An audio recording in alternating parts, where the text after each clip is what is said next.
ஹாய்ங்க. Recent டேஸா பார்த்தீங்கன்னா, நெறைய பேருக்கு நெறைய ஹேர் ஃபால் இருக்குன்னு சொல்லி கம்ப்ளைண்ட் பண்றீங்க. ஏன் எனக்குமே கூட ஹேர் ஃபால் இருக்கு. நம்ம என்னதான் வந்து ஷாம்பு, ஹேர் ஆயில் அப்படின்னு யூஸ் பண்ணாலும், நம்மளோட ஹேருக்கு ஒரு மசாஜர் தேவைப்படுதுங்க. அதுக்காக தான் நான் இது வந்து வாங்கியிருந்தேன். நம்மளால நார்மலா வந்து ஆயில் வைக்கும்போதும் சரி, அப்புறம் நம்ம ஹேர் வாஷ் பண்ணும்போதும் சரி, ஷாம்பு போட்டு நம்மளால மசாஜ் பண்றதில்ல. ஏன்னா சும்மா அப்படியே வாஷ் பண்ணா போதும் அப்படின்ற மாரி போயிடுறோம். இது வந்து பார்த்தீங்கன்னா, நான் மீஷோலேருந்து வாங்கியிருந்தேன். எவ்வளோக்கு தெரியுமா? ரூ. 80க்கு தான் வாங்கியிருந்தேன். இன்க்ளூடிங் ஷிப்பிங்கோட ரூ. 80க்கு இந்த மசாஜர் வாங்கியிருந்தேன். இது வந்து சிலிக்கான்னு நினைக்கிறேன். இது வந்து பிளாஸ்டிக்கில் கொடுத்துருந்தாங்க.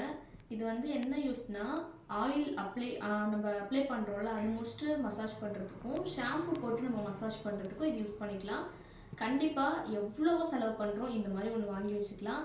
நம்மளோட பிஸி டைமில் இதெல்லாம் நம்ம ப்ராப்பராக பண்ண முடியலனாலும் இது ரொம்ப ரிலாக்ஸ்டாக இருக்குங்க. இது நமக்கு தலை வலிச்சிச்சுன்னா கூட இதை வந்து நம்ம அப்படியே அப்ளை பண்ணோம்னா ரொம்ப ஒரு மாதிரி பீஸ்ஃபுல்லாக இருக்குது. இந்த வீடியோ வந்து கண்டிப்பாக எல்லாருக்கும் தெரியப்படுத்தணும் அப்படின்னு நினச்சேன். ரூ. 80 இது ஒர்த்து. லிங்க் ஏதாவது வேணும்னா எனக்கு சொல்லுங்கள், நான் லிங்க் அனுப்புகிறேன். நம்ம நெக்ஸ்ட் வீடியோவில் பார்ப்போம். டாடா, பை.